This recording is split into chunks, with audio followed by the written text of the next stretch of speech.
Hello बच्चों, let us understand the solution for this question. The question says that what is momentum? Write its SI unit. Interpret the force in terms of momentum.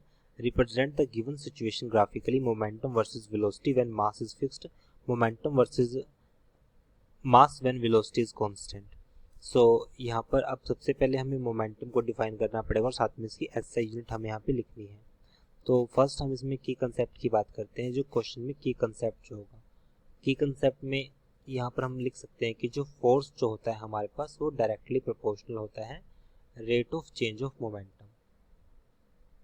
Rate of change of linear momentum बोल सकते हैं, rate of change of momentum. तो अब इसके हम second point पर आते हैं. So solution for this question. तो सबसे पहले हम इसमें मोमेंटम को डिफाइन करते हैं. मोमेंटम हमारे पास क्या होता है?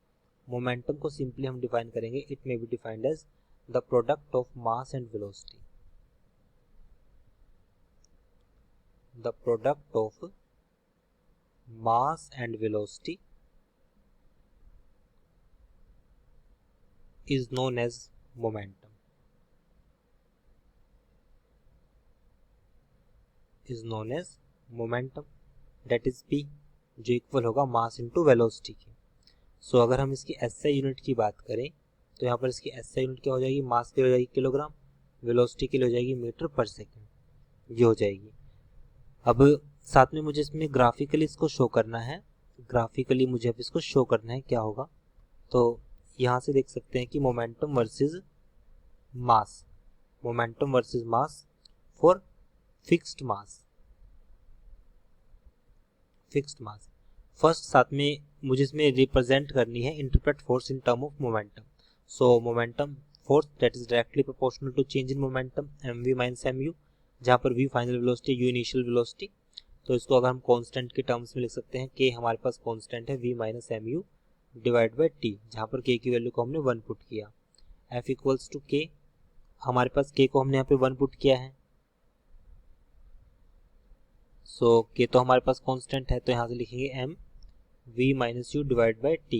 v minus you divide by T होता है एक्सेलरेशन, क्योंकि चेंज इन वेलोसिटी जो होता है वो एक्सेलरेशन के बराबर होता है. अब p versus m for fixed मास, तो p इक्वल्स हमारे पास होता है mv. तो यहाँ पे p वर्सेस v होगा हमारे पास velocity v for fixed mass. So it means p directly proportional हो जाएगा हमारे पास v के. तो यहाँ पे जो ग्राफ होगा हमारे पास वो एक स्ट्रेट लाइन होगा p वर्सेस v के लिए. फर्स्ट हमारे पास ये है a पार्ट, सेकंड हमारे पास है b part. Momentum versus mass for velocity v, for velocity v. So momentum versus mass के लिए p versus m for v की अगर हम बात करें p versus m for v हमारे पास v कांस्टेंट है. सो इस केस में भी ग्राफ होगा वो एक स्ट्रेट लाइन होगा. ये हमारे पास क्या दोनों ग्राफ में स्ट्रेट लाइन है. So it is our answer. I hope you understood this explanation. Thank you.